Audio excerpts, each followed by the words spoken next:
Online कक्षा में आप सभी भैया बहनों का हार्दिक स्वागत है।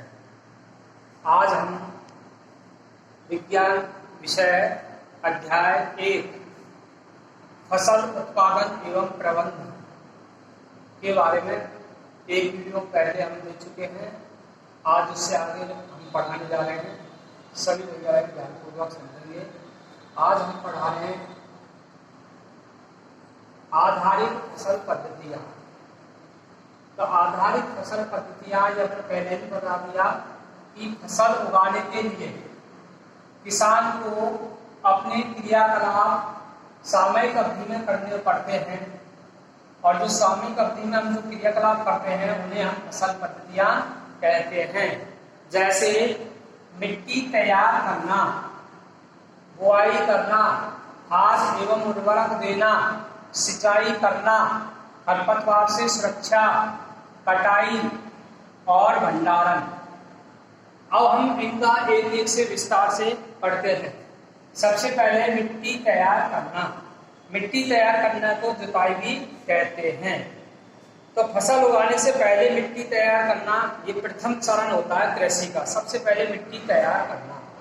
तो मिट्टी तैयार करने के कई साधन होते हैं, जैसे पारंपरिक साधन और आधुनिक साधन। पारंपरिक साधनों में तो हल, कुदाली, इनको पशुओं द्वारा चलाया जाता है।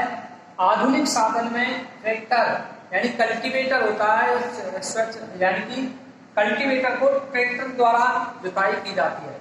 इससे समय की बचत होती है। और अब है जुताई करना। तो जुताई करना किसे कहते हैं? मिट्टी में हल चलाकर उलट पुलट कर पोला बनाना ही जुताई करना कहलाता है। पुनः सुने, मिट्टी में हल चलाकर उलट पुलट कर पोला बनाना ही जुताई करना कहलाते हैं।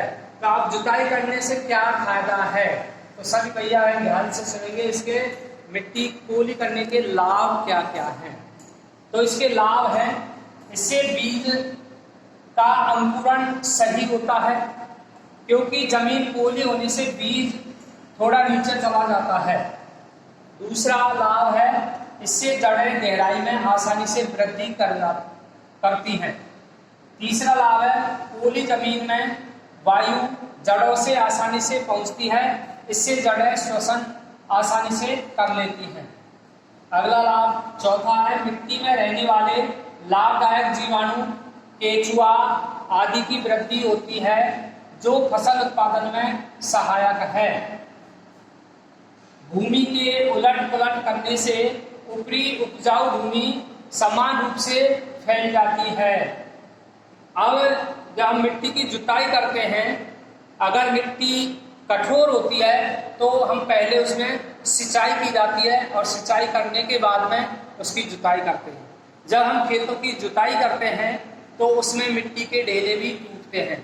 जब मिट्टी के ढेले टूटते हैं तो उनको पाटल द्वारा तोड़ा जाता है, और मिट्टी में जो ऊपरी परत होते हैं उनमें पोषक तत्व होते हैं, तो जुताई करने से पोषक तत्व मिट्टी में नीचे चले जाते हैं। इस प्रकार से मिट्टी की जुताई करने से फसल अच्छी होती है।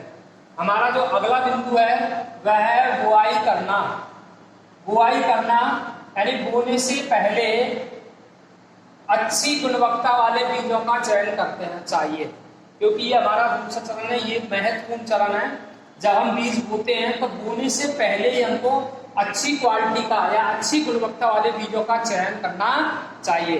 अब अच्छी क्वालिटी का बीजों का चयन कैसे करते हैं, तो अब इसमें क्या विशेषता होती है, तो ये ध्यान सुनेंगे कि ये बीज अच्छी किस्म के एवं स्वास्थ्य होते हैं।